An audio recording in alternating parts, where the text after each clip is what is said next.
तो हेलो दोस्तों, नमस्कार। स्वागत है आप सभी का यूट्यूब चैनल एजुकेशन वे में। तो चलिए दोस्तों, आज के इस वीडियो में हम ईवीएस के कुछ महत्वपूर्ण वैकल्पिक प्रश्नों को सॉल्व करने वाले हैं। दोस्तों, यदि आप सीटेट एग्जाम देने जा रहे हैं तो आज के इस वीडियो को आपको बिल्कुल ध्यान से देखना है, क्योंकि आज इसमें हमने सभी प्रश्न आपके सिलेबस पर आधारित खास तौर से एनसीईआरटी पर बेस्ड यहाँ पर प्रश्न लिए हैं। तो दोस्तों, बिल्कुल वीडियो को लास्ट तक ध्यान से जरूर देखिएगा और सभी प्रश्नों को उत्तर आप कमेंट बॉक्स में जरूर डालते चलिएगा। दोस्तों, इसके साथ साथ यदि यहाँ पर कोई भी भाई बहन हरियाणा टेट में हिस्सा ले रहा हो, इसके अलावा UP TET, UP super TET या फिर किसी भी राज्य से संबंधित शिक्षक भर्ती परीक्षा में यदि हिस्सा ले रहा हो, तो इस वीडियो को ध्यान से आपको जरूर देखना है, क्योंकि बहुत सारे प्रश्न आपके यहाँ से आपके एग्जाम में बन सकते हैं। तो चलिए दोस्तों, बिना देरी करते हुए हम सबसे पहले यहाँ पर प्रश्न की ओर बढ़ते हैं। साथ में यहाँ पर एक छोटा सा और आप सुन लीजिए, यदि आप हमारे टेलीग्राम चैनल, इसके अलावा इंस्टाग्राम पर यदि आप जुड़ना चाहते हैं तो लिंक आपको डिस्क्रिप्शन बॉक्स में मिल जाएगी। लिंक पर क्लिक करते ही आप इंस्टाग्राम और टेलीग्राम चैनल पर पहुंच जाएंगे। तो चलिए दोस्तों, बढ़ते हैं यहाँ पर सबसे पहले प्रश्न की ओर। सबसे पहला प्रश्न आपके सामने ये रहा और पहला ही प्रश्न बहुत ही इंपॉर्टेंट प्रश्न है। बिल्कुल सभी बच्चे इसका कमेंट जरूर करेंगे कि सही आंसर क्या होगा। तो चलिए, प्रश्न है यहाँ पर देखिए, कुछ स्टेटमेंट दिए गए हैं प्रश्न से संबंधित। यहाँ पर 1 2 3 4 यहाँ पर आपके सामने स्टेटमेंट दिए गए हैं और यहाँ पर इन सभी स्टेटमेंट को आपको पढ़कर यहाँ पर सही ऑप्शन का चुनाव करना है। तो चलिए प्रश्न को पढ़ते हैं। देखिए, प्रश्न कह रहा है कि फूलों की घाटी के संबंध में आपको सही कथन का यहाँ पर चुनाव करना है कि इन जो यहाँ पर स्टेटमेंट दिए गए हैं इनमें से कौन सा यहाँ पर सही होगा। चलिए, यहाँ पर पहला यहाँ पर जो स्टेटमेंट है, कह रहा है कि उत्तराखंड में चमोली जिले को फूलों की घाटी के रूप में जाना जाता है। ठीक है। इसके बाद दूसरा है, कह रहा है कि यह एक सींग वाले जो यहाँ पर फूलों की घाटी है, कह रहा है कि यह एक सींग वाले गेंडों का क्या है, घर है। यहाँ पर तीसरा कह रहा है कि यह कम ऊंचाई वाली हिमालयी एक क्या है, घाटी है। और जो चौथा है, कह रहा है कि यह एक विश्व धरोहर स्थल के रूप में इसको क्या है, जाना जाता है। तो आपको यहां पर देखिए, यहां पर जो कथन दिए गए हैं वह इन्हीं कथनों के अनुसार आपको यहां पर पहले पता लगाना है, फिर इसके बाद में यहां पर नीचे आपके ऑप्शन दिए गए हैं, तो सही ऑप्शन का चुनाव करके आपको यहां पर बताना है। चलिए, तो देखिए यहां पर जो पहला यहां पर स्टेटमेंट है, क्या कह रहा है, कह रहा है कि उत्तराखंड के फूलों की घाटी के संबंध में है। समझिएगा पहले कि कह रहा है कि जो फूलों की घाटी है वो क्या है, उत्तराखंड में चमोली जिले को फूलों की घाटी के रूप में जाना जाता है। तो हमारा जो पहला स्टेटमेंट है वो क्या है बेटा, सही है। तो यहां पर पहला हो जाएगा। इसके बाद कह रहा है कि यह एक सींग वाले गेंडों का घर है, तो ये क्या हो जाएगा, हमारा गलत हो जाएगा। यह एक सींग वाले गेंडों के लिए नहीं है बेटा। जो फूलों की घाटी है इसमें क्या है, 500 से भी ज्यादा यहां पर फूलों की प्रजातियां पाई जाती हैं, इसको आपको याद रखना है। कह रहा है अगला है तीसरा है, कह रहा है कि यह कम ऊंचाई वाली घाटी है। बिल्कुल, ये भी हमारा सही हो जाएगा। कह रहा है कि जो यहां पर क्या हो जाएगा, तीसरा हो जाएगा। इसके बाद कह रहा है देखिए चौथा कि यह विश्व धरोहर स्थल है। देखिए, जो आपका फूलों की घाटी है, फूलों की घाटी है, इसको आपको याद रखना है कि जो फूलों की घाटी है इसको क्या है, 1982 में इसको क्या है, यूनेस्को की जो यूनेस्को है उसकी सूची में क्या है, 1982 में इसको सम्मिलित किया गया था और जिसको क्या है, विश्व धरोहर स्थल के रूप में इसको क्या है, घोषित कर दिया गया था। तो क्या है, ये भी हमारा चौथा भी क्या हो जाएगा बच्चे, यहां पर सही हो जाएगा। तो जिस भी यहां पर देखिए ऑप्शन में पहला होगा, तीसरा होगा और चौथा, वही ऑप्शन आपका क्या हो जाएगा, राइट हो जाएगा। तो देखिए यहां पर जो तीसरा ऑप्शन है यहां पर मेल खाता है कि देखिए जो तीसरा ऑप्शन है वो हमारा सही आंसर हो जाएगा। चलिए देखिए, यहां पर बहुत अच्छा प्रश्न थे। बिल्कुल सभी यहां पर इस प्रकार के आपको प्रश्न मिलेंगे जो आपके एग्जाम के लिए बहुत ही इंपॉर्टेंट है।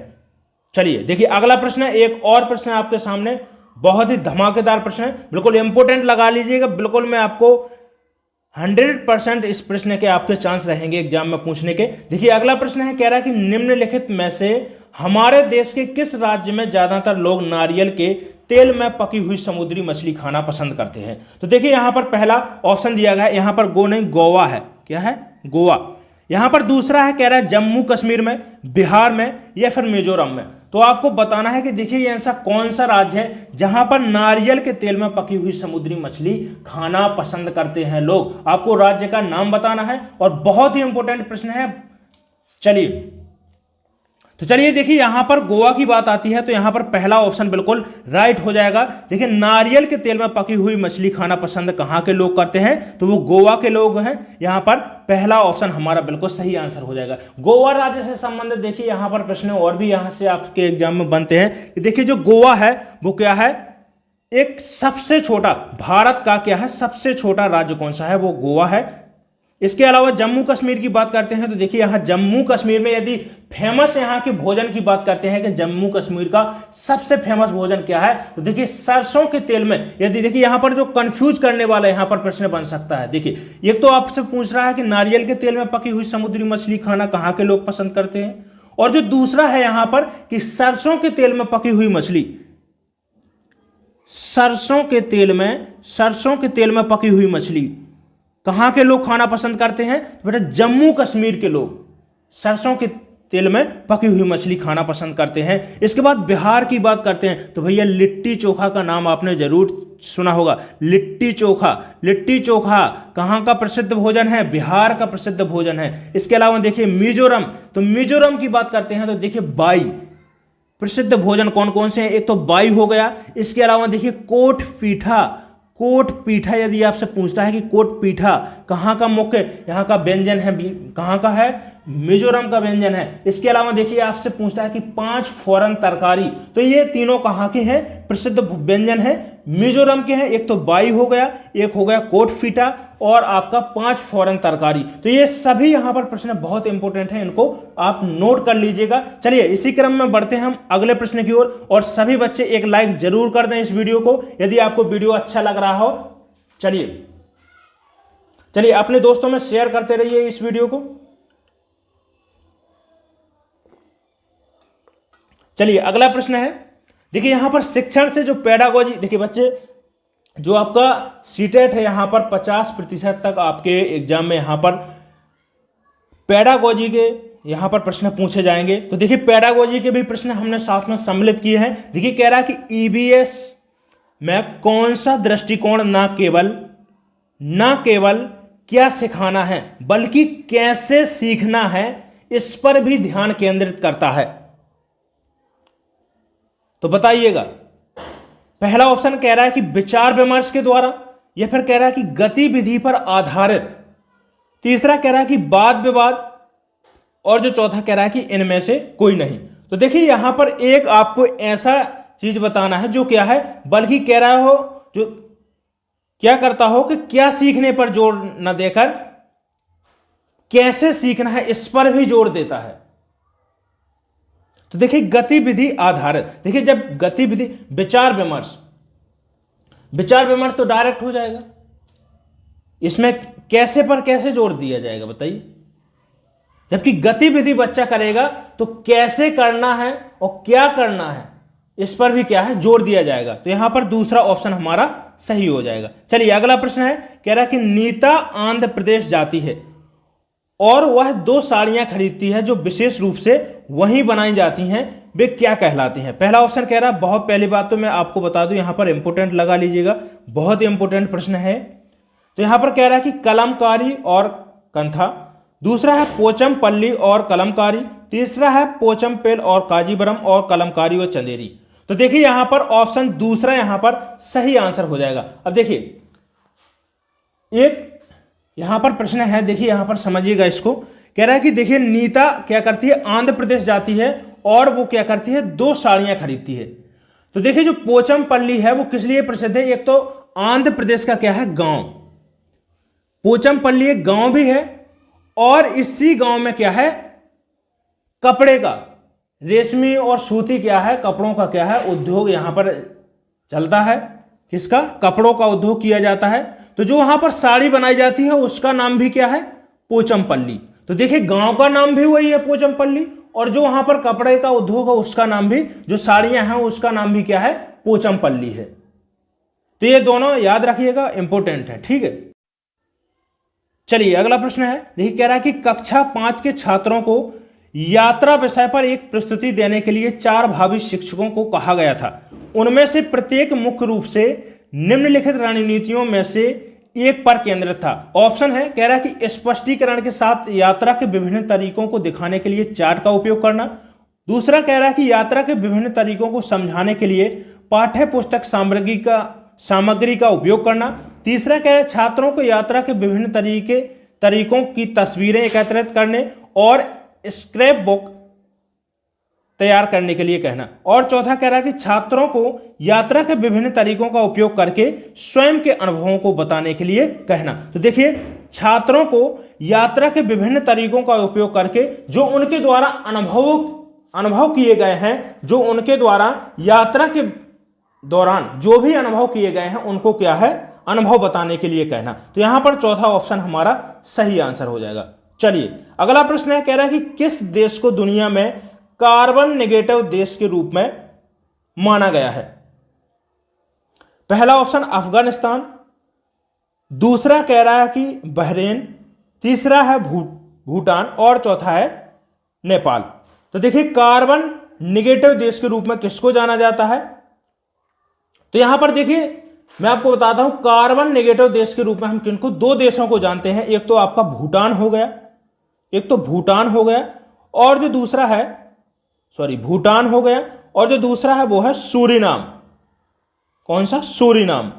तो देखिए यहां पर ऑप्शन में हमें देखना है कौन सा है, यहां पर भूटान है, तो यहां पर तीसरा ऑप्शन हमारा सही हो जाएगा। देखिए, कार्बन नेगेटिव देश क्या होता है? देखिए, ऐसा कोई देश जो कार्बन का शून्य उत्सर्जन करके क्या कर रहा है, अपने देश का विकास कर रहा है, ऐसा देश कहलाएगा कार्बन नेगेटिव देश। तो यहां पर तीसरा ऑप्शन क्या हो जाएगा, सही आंसर हो जाएगा। चलिए अगला प्रश्न है, कह रहा है कि नॉक्सी संलक्षण उत्पन्न होता है, एक प्रकार का क्या है, बीमारी है, एक प्रकार का सिंड्रोम है, जिसको हम क्या बोलते हैं, नॉक्सी। ठीक है, तो कह रहा है कि नॉक्सी संलक्षण उत्पन्न होता है, किसके कारण होता है बताना है, कि पारा के प्रदूषण के कारण होता है, या फिर सीसा के प्रदूषण के कारण, या संख्या के प्रदूषण के कारण, या फिर फ्लोराइड के प्रदूषण के द्वारा होता है। तो देखिए, जो नॉक्सी संलक्षण होता है, इसमें क्या होता है, पहले समझिएगा कि जो घुटने होते हैं, जो पैर होते हैं, देखिए जो दो पैर हैं, तो इसमें क्या होता है कि घुटने पास आ जाते हैं। इसमें क्या होता है, घुटने तो क्या हो जाते हैं, पास आ जाते हैं, और जो पैर होते हैं वो क्या होते हैं, दूर चले जाते हैं। ये दोनों घुटने, इसमें क्या है, दोनों पैर होते हैं वो क्या करते हैं, सट नहीं पाते, चिपक नहीं पाते कभी भी। आपने देखा होगा, देखिए ये पैर हो गया, थोड़ा सा डायग्राम नहीं आ रहा अच्छे से बनाना, ठीक है। तो इसमें क्या है, घुटने जुड़े हुए, दोनों घुटने क्या हो जाते हैं, पास पास हो जाते हैं, और जो नीचे का हिस्सा है वो क्या है, पैरों का फैल जाता है। तो इसमें क्या है, नॉक्सी संलक्षण या जिसको सिंड्रोम बोलते हैं। तो देखिए किसके कारण होता है, तो याद रखना है ये होता है फ्लोराइड्स के द्वारा। किसके द्वारा होता है, फ्लोराइड्स के द्वारा होता है। बहुत इंपॉर्टेंट प्रश्न है, इसको इंपॉर्टेंट भी लगा लीजिएगा। चलिए अब देखिए यहां पर, और यहां पर जितने भी यहां पर ऑप्शन है उनको भी हम देख लेते हैं। तो देखिए पारा के प्रदूषण के द्वारा जो रोग होता है उसको बोलते हैं मिनी माता। मिनी माता, अब मिनी माता की बात आती है तो देखिए मिनी माता यदि पूछता है आपसे कि मिनी माता रोग कहां पर सबसे पहले देखा गया था, तो देखिए जो मिनी माता है एक जापान में इसकी खोज हुई थी। जापान में जो शहर है मिनी माता, उसके नाम पर इसका क्या है, नाम रख दिया गया है, ठीक है। इसके अलावा देखिए और यहां पर कुछ इंपोर्टेंट है वो लगा लीजिएगा जिनकी पूछे जाने की संभावना बनती है। इसके अलावा देखिए पूछ सकता है कि कैडमियम, तो कैडमियम के द्वारा होता है कौन सा, कैडमियम। कैडमियम के द्वारा होता है इटाई रोग। क्या होता है, इटाई रोग होता है। इसके अलावा देखिए सीसा की बात करते हैं तो सीसा के द्वारा तंत्र वाले रोग होते हैं। ये सभी प्रश्न आपके एग्जाम के लिए बहुत इंपॉर्टेंट है, बिल्कुल ध्यान से इनको समझते चलिएगा। चलिए अगला प्रश्न है, कह रहा है कि भारत की सर्वाधिक बड़ी जनजाति कौन सी है। बहुत इंपॉर्टेंट प्रश्न है। और देखिए जनजातियों से संबंधित बहुत सारे प्रश्न सीटेट में पूछे गए हैं। और इसके अलावा चाहे देखिए आपका कोई भी स्टेट टीचर का एग्जाम हो तो उसमें भी ये प्रश्न बनते हैं।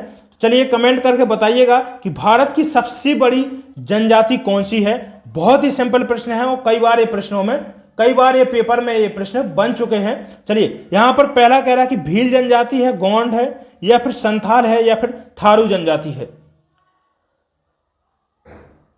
तो देखिए भील की बात करते हैं तो सबसे पहले हम यहां भील को देखते हैं। यदि भील आपसे पूछता है कि कहां पर यह जनजाति पाई जाती है, पहले इसका आंसर लगाते हैं। तो भारत की सबसे बड़ी जनजाति की बात करते हैं। देखिए तो भारत की सबसे बड़ी जनजाति कौन सा है सबसे बड़ा जनजातीय समूह कौन सा है, तो वो है आपका गोंड है। तो यहां पर दूसरा ऑप्शन हमारा यहां पर सही आंसर हो जाएगा। बेटा भील की बात करते हैं तो देखिए भील के यदि आपसे पूछता है कि ये जनजाति कहां पर आपको देखने को मिलेगी, कहां पर पाई जाती है, तो देखिए गुजरात हो गया, मध्य प्रदेश हो गया, छत्तीसगढ़ हो गया, इसके अलावा महाराष्ट्र हो गया, राजस्थान हो गया। इन राज्यों में आपको जो भील जनजाति है वो बहुतायत सबसे ज्यादा आपको देखने को मिलेगी। और यदि गुजरात, मध्य प्रदेश, राजस्थान, छत्तीसगढ़, महाराष्ट्र की इन सभी में बात पूछता है तो मुझे लगता है कि मध्य प्रदेश में ये जनजाति सबसे ज्यादा आपको देखने को मिलेगी। इसके अलावा देखिए भील से जो प्रश्न ज्यादातर बनता है कि इनका मुख्य व्यवसाय पूछा जाता है कि भील जनजाति का मुख्य व्यवसाय क्या है। ये क्या है, गरीब जनजाति के तौर पर इसको देखा जाता है। इसका मुख्य व्यवसाय क्या है, वो है कृषि करना। ठीक है, तो भील जनजाति का व्यवसाय क्या है, इसको आपको याद रखना है। एक गरीब जनजाति के रूप में हम इसको देखते हैं, वो है कृषि पर आधारित एक जनजाति है। संथाल की बात करते हैं तो जो संथाल जनजाति है वो झारखंड में आपको देखने को मिलेगी और इसका एक महत्वपूर्ण त्योहार है, इसके द्वारा जो मनाया जाता है। ये प्रश्न कई बार बन चुका है कि कौन सा सोहराई, देखिए सोहराई त्योहार पूछता है कि सोहराई त्योहार कौन सी जनजाति के द्वारा मनाया जाता है। सोहराई, इसको नोट कर लीजिएगा, इंपोर्टेंट है। सोहराई त्योहार पूछता है कि किस जनजाति के द्वारा मनाया जाता है, तो झारखंड में रहने वाली आपकी जो जनजाति है संथाल जनजाति है उसके द्वारा सोहराई त्योहार मनाया जाता है। इसके बाद थारू जनजाति की बात करते हैं। देखिए थारू जनजाति है, इससे भी महत्वपूर्ण यहां पर प्रश्न पूछता है। देखिए दीपावली, अभी देखिए हाल ही में जो दिवाली का टाइम आ रहा है, इससे रिलेटेड प्रश्न बन सकता है, पूछ सकता है। तो देखिए कि दीपावली को देखिए शोक के रूप में कौन सी जनजाति मनाती है, तो वो है आपकी थारू जनजाति है। बहुत ही इंपॉर्टेंट पॉइंट है, इन सभी को आप नोट कर लीजिएगा। चलिए तो दूसरा ऑप्शन हमारा वहां पर सही हो जाएगा आंसर। चलिए अगला प्रश्न है, कह रहा है एक और देखिए यहां पर जनजाति से संबंधित प्रश्न कह रहा है कि मुख्य रूप से गारो और खासी जनजाति कहां पर पाई जाती हैं। तो ऑप्शन यहां पर पहला है, कह रहा है मणिपुर में, मेघालय, मिजोरम या फिर छोटा नागपुर का पहाड़। तो देखिए जो गारो, खासी और एक और यहां पर आपको जनजाति में यहां पर ऐड कर देता हूं, जयंतिया। गारो, खासी और जयंतिया, ये तीनों जनजाति आपको देखने को मिलेंगी कहां पर, मेघालय में देखने को मिलेंगी। तो यहां पर हमारा दूसरा ऑप्शन यहां पर बिल्कुल राइट आंसर हो जाएगा। अब इसके अलावा देखिए जो गारो खासी जनजातियां हैं, इन्हीं के देखिए जो यहां पर, अब इनका नाम कैसे रखा गया ये भी आप समझ लीजिएगा, इनकी बात हो गई तो देखिए जो मेघालय है एक आपका क्या है, हिमालयी क्षेत्र है। ठीक है, हिमालयी क्षेत्र है, तो यहां पर क्या है, हिमालय में यहां पर पहाड़ियां पाई जाती हैं। तो जो गारो, खासी और जयंतियां हैं वहां की पहाड़ियों के नाम है और इन्हीं के नाम पर जो क्या है, पहाड़ियों के नाम है और इन्हीं के नाम पर क्या है, इन जातियों का नामकरण किया गया है, जिनको हम क्या बोलते हैं, गारो, खासी और जयंतिया। मेघालय की बात करते हैं तो देखिए मेघालय से बहुत सारे यहां पर पॉइंट बन जाते हैं इंपोर्टेंट। देखिए यदि आपसे पूछता है कि मेघालय में सबसे ज्यादा वर्षा वाला क्षेत्र कौन सा है, तो याद रखना है आपको चेरापूंजी, मानेसराम को याद रखिएगा, जहां पर विश्व की सबसे ज्यादा वर्षा वाला एक क्षेत्र है, जहां पर विश्व की सबसे ज्यादा वर्षा होती है। यहां पर देखिए 1200 सेंटीमीटर तक यहां पर आपको वर्षा देखने को मिलेगी जो प्रतिदिन होती है। ठीक है, और जैव विविधता से भी ये क्या है, बायोडाइवर्सिटी की दृष्टि से भी देखें तो यहां पर संपन्न एक आपका ये क्षेत्र है। इसके अलावा बात करते हैं मणिपुर। तो मणिपुर से संबंधित देखिए बहुत ही इंपॉर्टेंट यहां पर एक प्रश्न है, यहां पर एक पॉइंट आपको नोट करना है। यदि आपसे पूछता है कि मीठे पूर्वी भारत की, उत्तर पूर्वी भारत की यदि आपसे पूछता है कि उत्तर पूर्वी भारत की, देखिए उत्तर पूर्वी भारत की यदि आपसे पूछता है कि मीठे पानी, मतलब उत्तर पूर्वी भारत की मीठे पानी की सबसे बड़ी झील कौन सी है, तो आपको याद रखना है लोकटक झील को याद रखना है, लोकटक झील। और लोकटक झील से भी यहां पर एक प्रश्न है जो आपसे पूछता है कि कीबुल लामजाओ राष्ट्रीय उद्यान, जो एक तैरता हुआ राष्ट्रीय उद्यान है, वो कहां पर है, तो लोकटक झील में, मणिपुर में है। ये पॉइंट बहुत ही इंपॉर्टेंट है, इसको नोट कर लीजिएगा। बार बार आपको बता रहा हूं, ये सभी पॉइंट आपके एग्जाम में प्रीवियस ईयर में भी इन पॉइंटों को पूछ लिया गया है और आगे पूछे जाने की भी संभावना इनकी बन सकती है। इसके बाद बात करते हैं मिजोरम की। तो देखिए फिर हम मिजोरम हो गया, मिजोरम किस लिए, देखिए यहां पर मिजोरम की बात करते हैं तो देखिए जो आपका मिजोरम है वो किससे, बांग्लादेश से सटा हुआ यहां पर राज्य। छोटा नागपुर पहाड़ की बात करते हैं तो छोटा नागपुर का पहाड़, बिल्कुल इसको तो इंपोर्टेंट लगा लीजिएगा। यदि आपसे पूछता है कि छोटा नागपुर का पठार कहां पर पाया जाता है, तो याद रखना है आपको झारखंड सबसे ज्यादा, यदि इसके क्षेत्र की बात करते हैं तो वो आपका झारखंड में है। इसके अलावा देखिए पश्चिम बंगाल हो गया, उड़ीसा हो गया, बिहार हो गया और छत्तीसगढ़ में भी इसका कुछ यहां पर भाग है। यदि इसके देखिए क्षेत्रफल की बात करते हैं तो देखिए कुल यहां पर 65,000 वर्ग किलोमीटर में ये छोटा नागपुर का पठार फैला है। इसके अलावा देखिए भारत का रूर, यहां पर पूछता है कि भारत का रूर प्रदेश किसको कहा जाता है, तो छोटा नागपुर रूर प्रदेश, रूर प्रदेश किसको कहा जाता है, तो छोटा नागपुर के पहाड़ को कहा जाता है। अब क्यों कहा जाता है इसको भी समझ लीजिएगा, क्योंकि देखिए जो रूर प्रदेश है, रूर प्रदेश इसलिए बोला जाता है क्योंकि ये क्या है, खनिज दृष्टि से क्या है, संपन्न क्षेत्र है, इसलिए इसको क्या है, रूर प्रदेश बोला जाता है। इसके अलावा देखिए छोटा नागपुर के पहाड़ से और एक यहां पर इंपोर्टेंट यहां पर पॉइंट मैं आपको बता देता हूं, नदियों से संबंधित यहां पर प्रश्न बन जाता है कि भाई छोटा नागपुर के पहाड़ से कौन कौन सी नदियां निकलती हैं। तो देखिए एक तो आपकी स्वर्ण रेखा नदी हो गई, दामोदर नदी हो गई, बराकर नदी हो गई, ये तीनों नदियां आपकी छोटा नागपुर के पहाड़ से निकलती हैं।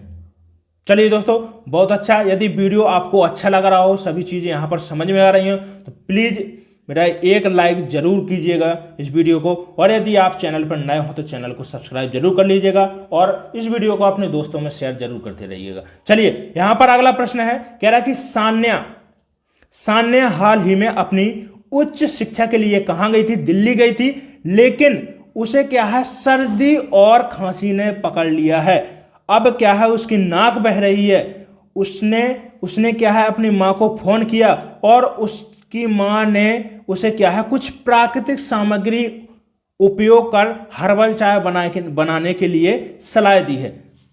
ठीक है, तो कह रहा है कि निम्नलिखित में से कौन सान्या के लिए सबसे अच्छा होगा। यहां पर देखिए ऑप्शन दिए गए हैं। कह रहा है कि सान्या क्या है, दिल्ली अपनी उच्च कक्षा की पढ़ाई के लिए गई थी, जहां क्या है उसको सर्दी जुकाम हो गया, तो उसने अपने माँ से क्या है तरीका पूछा है कि माँ मैं क्या करूं, मुझे क्या है सर्दी जुकाम हो गया है। तो उसकी माँ ने उसको कुछ यहाँ पर जड़ी बूटियों से रिलेटेड यहाँ पर कोई चीज बताई है, जो आपको यहाँ पर नीचे ऑप्शन में दी गई है। तो आपको बताना है कि उसकी माँ ने उसको क्या बताया है ऐसा पीने के लिए, ताकि उसकी सर्दी और खांसी क्या हो जाए, सही हो जाए। तो देखिए ऑप्शन पहला कह रहा है कि नीम पुदीना और राई के लिए बोला है, या फिर नीम तुलसी और खेजड़ी के लिए, या फिर हींग तुलसी और शहद के लिए, और तुलसी अदरक हल्दी और अदरक के लिए। तो देखिए यहां पर ऑप्शन यहां पर चौथा हमारा सही आंसर हो जाएगा।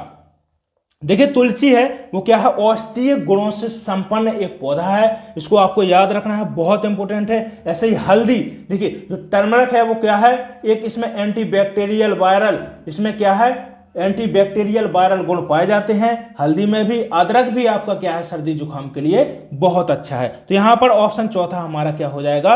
यदि आपसे पूछता है कि औषधियों की रानी किसको बोला जाता है, तो तुलसी को बोला जाता है, याद रखना है इसको। देखिए यहां पर मुझे याद आ गया ये पॉइंट कि औषधियों की रानी किसको कहा जाता है, तो बोला जाता है तुलसी को। और यदि पूछता है कि औषधियों का राजा किसको बोला जाता है, तो गैनोडर्मा को बोला जाता है, जो क्या है एक लाल मशरूम है। ठीक है, ये सभी पॉइंट आपके लिए इंपॉर्टेंट है। देखिए यहां पर बच्चे, यहां पर खेजड़ी से संबंधित यहां पर देखिए प्रश्न बन चुका है आपके एग्जाम में, सीटेट में यहां पर प्रश्न कई बार बन चुका है खेजड़ी वृक्ष से संबंधित। यदि आपसे पूछता है कि कहां पर पाया जाता है, तो याद रखना है राजस्थान में पाया जाता है, जो थार मरुस्थल है वहां पर आपको राजस्थान के थार मरुस्थल में आपको ये पौधा क्या है पेड़ आपको देखने को मिलेगा। यदि देखिए खेजड़ी की बात करते हैं तो देखिए राजस्थान का कल्प वृक्ष, इसकी राजस्थान के कल्प वृक्ष की संज्ञा यदि आपसे पूछता है कि किस वृक्ष को दी गई है, तो वो किसको दी गई है, कल्प वृक्ष की संज्ञा राजस्थान के कल्प वृक्ष की, तो वो दी गई है आपके खेजड़ी वृक्ष को। इसकी लकड़ी है बेटा, वो क्या है लकड़ी में क्या है घुन नहीं लगता है, कीड़े नहीं लगते, इसलिए जो राजस्थान के जो लोकल व्यक्ति है वहां के इस लकड़ी का उपयोग क्या है, इस लकड़ी का उपयोग घर बनाने के लिए करते हैं। और जो देखिए इसकी छाल है, जो इसकी पत्तियां हो गई, इसको क्या है औषधीय महत्व के लिए, जो इसकी जड़ी बूटियां वगैरह हो गई, जो दवाई बनाने के लिए इसको काम में लाते हैं। तो ये आपका हो गया खेजड़ी, जो बहुत ही ज्यादा इंपॉर्टेंट है। चलिए अगला प्रश्न है, कह रहा है कि भारत में जैव विविधता के ताप स्थल जिसको हम हॉट स्पॉट कहते हैं कहां पर है, आपको बताना है कौन कौन से हैं। पहला कह रहा है कि पश्चिमी हिमालय व पूर्वी घाट, दूसरा ऑप्शन है पश्चिमी हिमालय व सुंदरबन, पूर्वी हिमालय पश्चिमी घाट, या फिर पूर्वी हिमालय और शांत घाटी। तो देखिए जैव विविधता के ताप स्थल आपको हॉट स्पॉट यहां पर आपको बताना है कौन कौन से हैं। अब देखिए बच्चे यहां पर बात करते हैं कि जो जैव विविधता से संबंधित यहां पर हॉट स्पॉट की बात की गई है, तो जो हॉट स्पॉट है, यदि भारत यहां पर विश्व में बात करते हैं कि विश्व में कुल कितने हॉट स्पॉट हैं, तो देखिए कुल 36 हैं। कितने हैं? कुल 36 हॉट स्पॉट हैं, जिनमें से कुल यहां पर 4 हॉट स्पॉट भारत में पाए जाते हैं, जिनको मैं आपको बता रहा हूं। ठीक है, तो यहां पर जो 4 हॉट स्पॉट जो भारत में पाए जाते हैं कौन कौन से हैं, समझिएगा इसको। तो जो 4 हॉट स्पॉट हैं भारत में, तो यहां पर है एक तो आपका पूर्वी हिमालय, एक है आपका पूर्वी हिमालय है, पूर्वी हिमालय, पश्चिमी घाट हो गया आपका, ठीक है, पश्चिमी घाट। इसके अलावा इंडो बर्मा है और सुंडालैंड, इंडो बर्मा सुंडालैंड। तो 4 ए आपके भारत में जैव विविधता के क्या है, हॉट स्पॉट हैं। तो यहां पर देखिए ऑप्शन कौन सा है जो हमारा मेल खा रहा है, तो आपका एक तो पूर्वी हिमालय और पश्चिमी घाट, यहां पर तीसरा ऑप्शन यहां पर हमारा सही आंसर हो जाएगा। चलिए बहुत इंपॉर्टेंट प्रश्न था। चलिए अगला प्रश्न है, देखिए कह रहा है कि, चलिए बहुत ही इंपॉर्टेंट प्रश्न है आपके सामने बच्चे, इसका आंसर जरूर कीजिएगा आप कि सही आंसर इसका क्या होगा। कह रहा है कि नीचे दिए गए पक्षियों की कौन सी प्रजाति के पक्षी अपनी गर्दन को आगे पीछे करते हैं।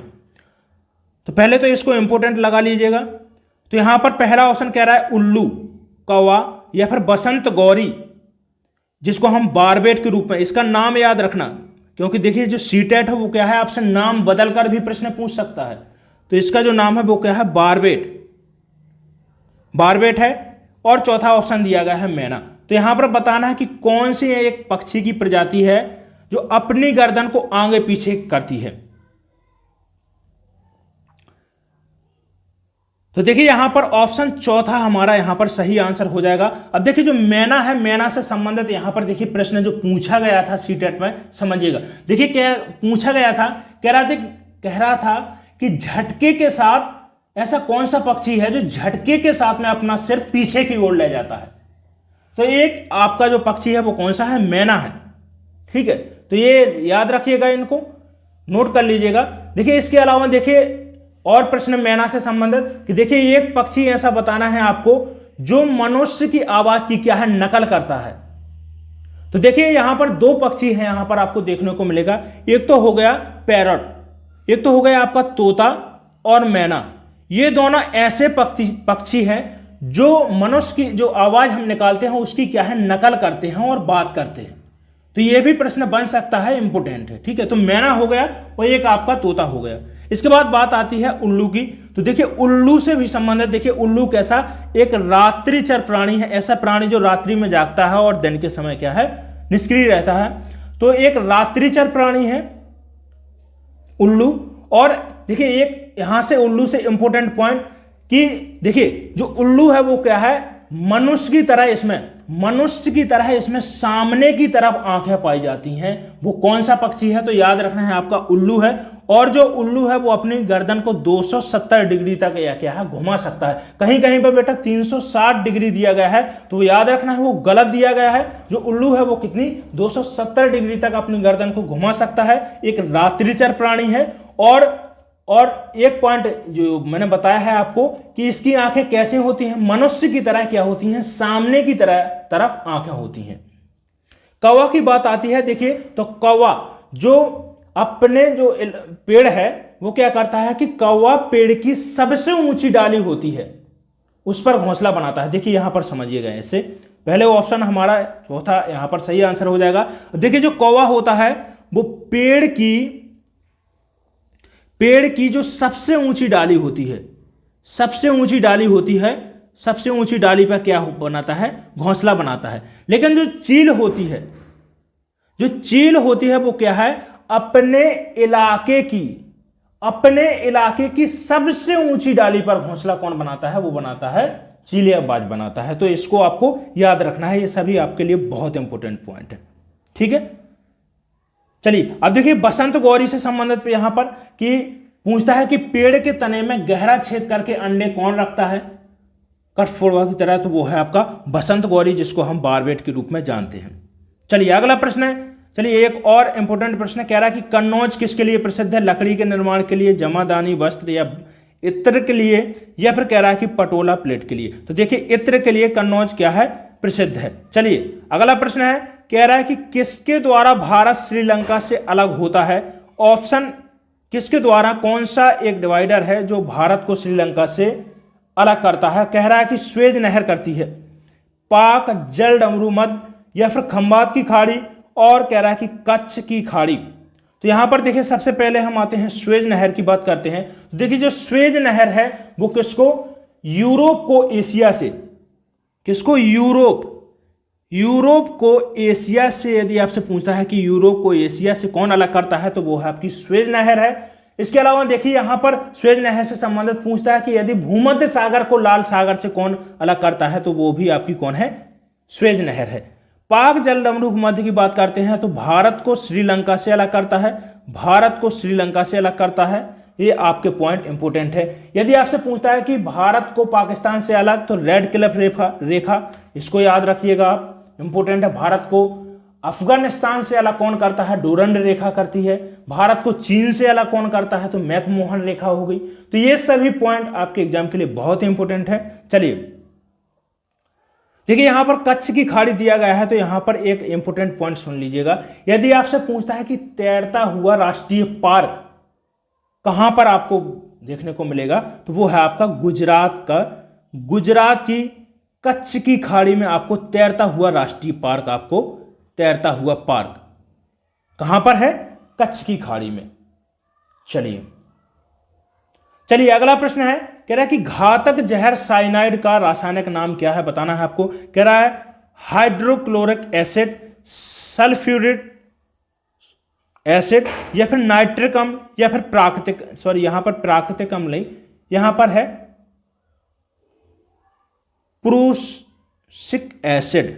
क्या है, प्रूसिक एसिड।